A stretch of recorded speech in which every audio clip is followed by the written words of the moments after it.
Hello everyone, we're continuing in our series of the 50 greatest chess moves in history. This is move 47. It's in a game of Beyen versus Filip from 1971. Again, that as usual will be in the show notes. So we're already into the mid game almost in this game.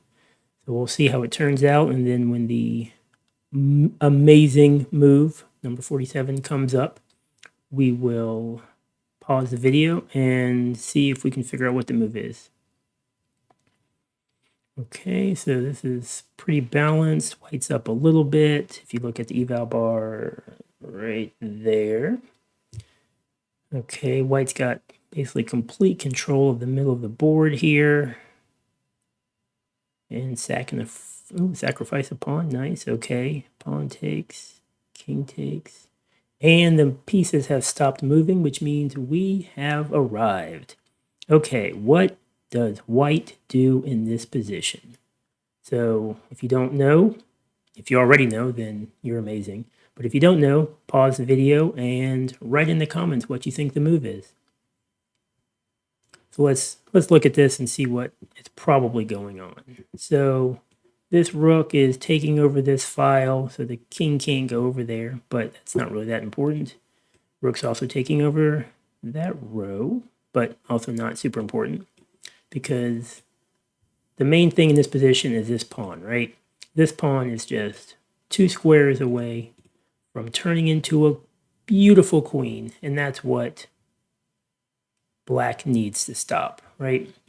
So let's see what's happening here. If, so if you push the pawn already, what happens? You see the eval bar drop from +3 to -4. So that's probably not the move. Why? Because in that case, easy enough. Bishop not only attacks rook, but now the black rook can come and defend this promotion. So that's not going to work.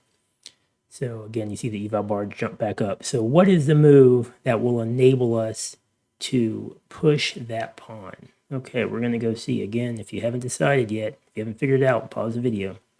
Okay, so we're looking at the position, and are you ready for it? Are you ready? This is move number 47 on our all-time greatest moves. And it is the amazing, the stupendous rook to d8. Exclaim.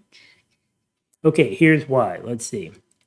Obviously, if king takes rook, then that pawn pushes, and you cannot stop it. It's going to promote with check and take the rook. Game over. Good night. Drive home safely. Okay. If you try to just leave the rook alone, move the king over, push. Ooh, nope, I'm sorry. Game over. Mate in 4 once you promote to a queen. So that's why you can't stop it going that way. And if you try to just get the bishop out, which actually isn't much help at all, but in this case, rook takes rook, and even if you go back here, well, no, that's over.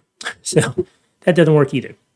And nothing working is why that move is so amazing, because once rook goes to d8, the game's over, black resigns.